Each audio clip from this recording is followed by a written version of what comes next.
തീരത്ത് ദുരന്തം വിതച്ച രാക്ഷസ തിരമാലകൾ കടന്നുപോയിട്ട് 20 വർഷം. നഷ്ടസ്മൃതികൾ ഉയരുന്ന തീരത്ത് ഓർമ്മകളുടെ തിരകൾ ഹൃദയത്തിൽ പേറി നാട് പ്രിയപ്പെട്ടവരുടെ ഓർമ്മകൾ പങ്കിട്ടു. വിവിധ സംഘടനകളുടെ നേതൃത്വത്തിൽ അനുസ്മരണ പരിപാടികൾ സംഘടിപ്പിച്ചു.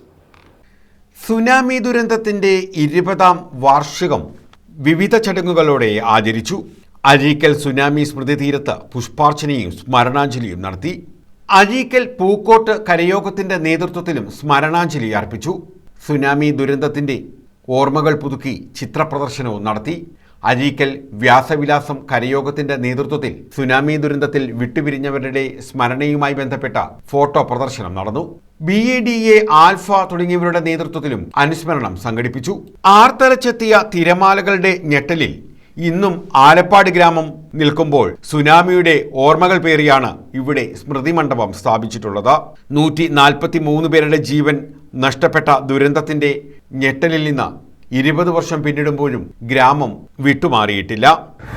നമ്മുടെ ഓച്ചിറ ബ്ലോക്ക് പഞ്ചായത്തിൻ്റെ പരിധിയിലുള്ള ആലപ്പാട് നമ്മളിൽ നിന്നും ഇന്ന് 20 വർഷമായി 43 സഹോദരങ്ങളെ നമ്മുടെ സുനാമി കാർന്നു കൊണ്ടുപോയി.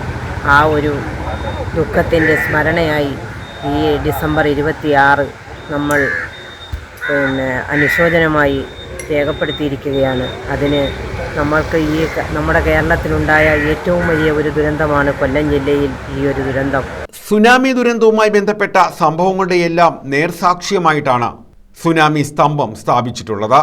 അഴീക്കൽ സ്മൃതി തീരത്തെ സുനാമി സ്മൃതി മണ്ഡപം തിരമാലകൾ കവർന്നെടുത്ത ജീവിതങ്ങൾ ആത്മാക്കളായി പറന്നുയരുന്നെന്ന ആശയമാണ് രേഖപ്പെടുത്തിയിട്ടുള്ളത്. കേരളത്തിലെ സുനാമി സ്മാരകങ്ങളിൽ ഏറ്റവും പ്രധാനപ്പെട്ടതാണ് അഴീക്കലിലെ സുനാമി സ്മാരകം. എടത്വ സ്വദേശിയായ ശില്പി ജ്യോതിശങ്കറിന്റെ നേതൃത്വത്തിലാണ് സ്തംഭം നിർമ്മിച്ചത്. 20 ലക്ഷത്തോളം രൂപയായിരുന്നു നിർമ്മാണ ചെലവ്. 20 വർഷം എത്തിനിൽക്കുകയാണ്.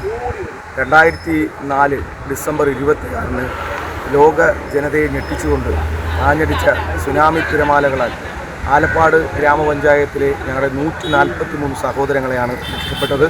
ഇവിടെ ബഹുമാനപ്പെട്ട MLAയുടെ നേതൃത്വത്തിൽ പുഷ്പചക്രം അർപ്പിച്ചുകൊണ്ട് അനുസ്മരണ സമ്മേളനവും മറ്റു പരിപാടികളും സംഘടിപ്പിച്ചു. സുനാമി ദുരന്തത്തിന്റെ 5ാം വാർഷികത്തിൽ 2009 ഡിസംബർ 26 റവന്യൂ മന്ത്രി KP രാജേന്ദ്രനാണ് സ്തംഭം നാടിന് സമർപ്പിച്ചത്.